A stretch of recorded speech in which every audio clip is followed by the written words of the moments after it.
Imagine-se adentrando as páginas sagradas onde as histórias de fé e restauração se entrelaçam nas vidas do povo escolhido. Os livros de Esdras e Neemias, como os conhecemos hoje nas mais variadas versões da Bíblia, repousam separadamente, cada um com sua própria identidade. Contudo, esta divisão, meus caros espectadores, é um fenômeno relativamente recente na vasta tapeçaria do tempo. Originalmente, estas narrativas foram concebidas como uma única obra, fluindo da pena de um único autor inspirado. A história se passa depois que os babilônios destruíram Jerusalém. Levaram muitas pessoas para o exílio. E a história desse livro começa cerca de 50 anos depois, enfocando o retorno de alguns israelitas a Jerusalém e o que aconteceu quando eles reconstruíram a cidade e as suas vidas lá. Especificamente, o livro se concentra em 3 líderes-chave que guiaram os esforços de reconstrução. Você tem Zorobabel, que leva um grande grupo de pessoas de volta a Jerusalém para reconstruir o templo. E cerca de 60 anos depois, Esdras chega a Jerusalém para ensinar a Torá e reconstruir a comunidade. Depois dele vem Neemias, que lidera a reconstrução das muralhas de Jerusalém. Essas 3 histórias são projetadas para destacar os esforços de cada líder. Cada uma começa com o rei da época, solicitado por Deus, para enviar o líder a Jerusalém, e ele oferece recursos e apoio. Cada líder encontra oposição nos seus esforços, as quais superam de maneira que leva a um estranho anticlímax em cada uma das 3 partes. Voltando ao início da história, ela começa com um decreto de Ciro, rei da Pérsia, movido por Deus, para permitir que os exilados retornem a Jerusalém e reconstruir o templo. O autor menciona que isso cumpre uma promessa feita pelo profeta Jeremias de que os exilados um dia retornariam a Jerusalém. Esse cumprimento deve aumentar nossas esperanças em muitas outras promessas proféticas, indicando que o exílio não era o fim da história. Temos esperança para o futuro rei messiânico da linhagem de Davi, esperança de um templo reconstruído onde a presença de Deus habitará com seu povo, esperança de que o reino de Deus venha sobre todas as nações da terra e traga sua bênção, conforme prometido a Abraão. Lemos a história de Zorobabel, cujo nome significa plantado na Babilônia. Ele representa a geração nascida na Babilônia, em cativeiro, e lidera uma onda de israelitas retornando a Jerusalém. Após estabelecerem-se lá, eles reconstroem o altar para oferecer sacrifícios e, posteriormente, o próprio templo. A cerimônia de fundação e a dedicação final do templo são momentos-chave, lembrando as histórias passadas do tabernáculo e a dedicação do templo de Salomão.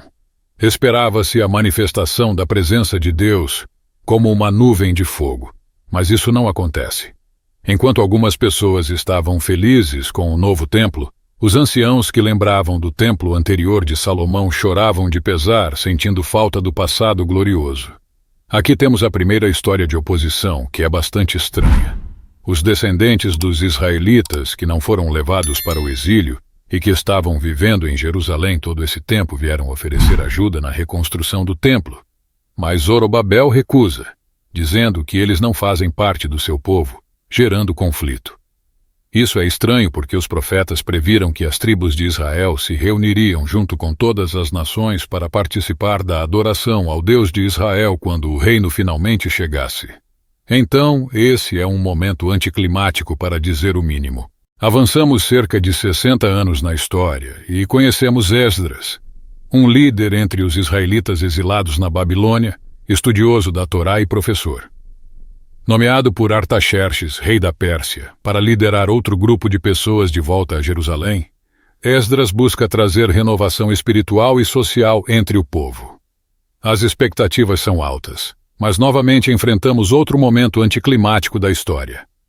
Esdras descobre que muitos dos israelitas exilados que retornaram se casaram com pessoas que viviam ao redor de Jerusalém, algumas das quais não eram israelitas, o que viola os mandamentos da Torá sobre a santidade e separação de Israel dos povos cananeus. Esdras então apela para a necessidade de arrependimento e, em um gesto sincero, oferece uma oração pedindo perdão.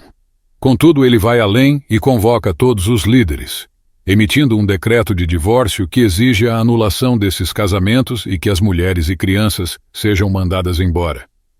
Este decreto é apenas parcialmente cumprido, e temos uma lista de alguns dos homens que se divorciaram de suas esposas. A história se torna peculiar por várias razões. Primeiramente, Deus nunca ordenou diretamente que Esdras fizesse isso. Foram os líderes de Jerusalém que o levaram a tomar tal decisão.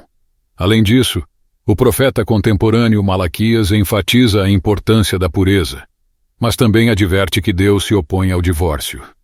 Os resultados mistos do decreto de Esdras adicionam a esse padrão de anticlímax peculiar que permeia a narrativa. Chegamos a Neemias, um oficial israelita que serve no governo persa. Ao ouvir sobre o estado arruinado das muralhas de Jerusalém, ele ora e recebe permissão do rei persa Artaxerxes para reconstruir as muralhas, inclusive recebendo uma escolta armada e recursos para o projeto. Após chegar a Jerusalém, Neemias começa a construção, enfrentando oposição dos habitantes locais. Aqui enfrentamos outra tensão na narrativa.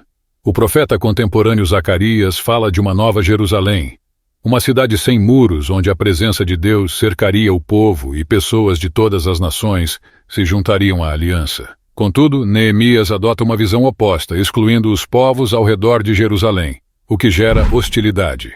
Neemias, com integridade e coragem, realiza sua visão para a cidade sob proteção armada. Surge a questão: poderia esse conflito ter sido abordado de maneira diferente? A conclusão do livro ocorre em dois movimentos. Um positivo, com Neemias e Esdras promovendo renovação espiritual, reunindo os exilados para um festival onde ensinam a Torá e comemoram a antiga festa dos tabernáculos.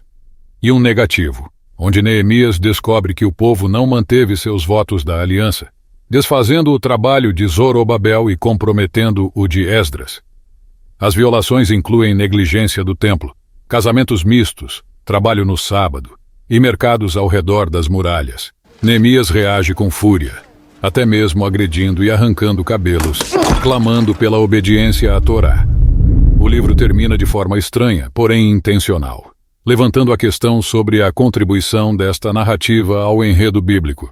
Embora as esperanças fossem elevadas pelas promessas proféticas sobre o Messias, o templo e o reino de Deus, nada disso se materializa plenamente. Israel pode ter retornado à sua terra, mas seu estado espiritual parece inalterado. As reformas de Esdras e Neemias não atingem as questões mais profundas dos corações do povo, apontando para a necessidade, já destacada por Jeremias e Ezequiel, de uma transformação holística dos corações para verdadeiramente amar e obedecer a Deus.